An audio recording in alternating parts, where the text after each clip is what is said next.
ये वक्फ बोर्ड में पहले रजिस्टर्ड था, फिर जब डीडीसी न्यायालय में वाद चल रहा था, उससे ये पता चला कि ये बहुत सारा ज़मीन ग्राम समाज की ज़मीन थी और उस पे ये पता लगाया कि क्या किस किस श्रेणी में दर्ज था और क्या ग्राम समाज की ज़मीन थी, क्या काश्तकारों की ज़मीन थी। इस समस्त बिंदुओं पे जब डीडीसी न्यायालय से ये परीक्षण किया गया कागज़ों का, उसके क्रम में न्यायालय से आदेश भी हुआ कि ये ग्राम समाज की ज़मीन है। तो इसलिए 96 हेक्टेयर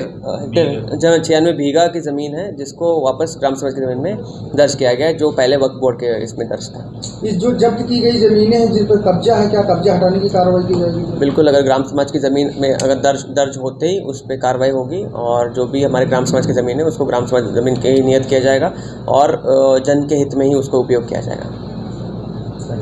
विनती करना चाहूँगी कि हमें जो है एक साथ रह के चलना है और हम लोगों का जो भविष्य है, अगर भारत है तो ही हम,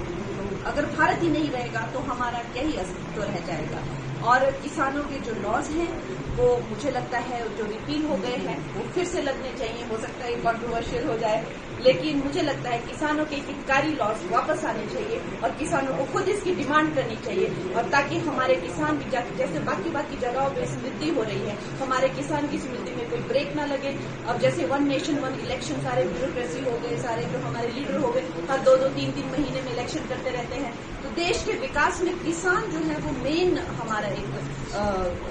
पिलर ऑफ स्ट्रेंथ है। तो मैं चाहती हूँ कि वो खुद ऐसी अपील करे कि भाई हमारे जो 3 लॉज जो हमसे जो सिर्फ और सिर्फ कुछ एक राज्यों में जो है उन्होंने उसको लेकर जो है आपत्ति जताई थी, मुझे लगता है कि उनको मैं हाथ जोड़ के उनको विनती करती हूँ कि सब किसानों के हित को ध्यान में रखकर जो है वो लॉज जो है वापस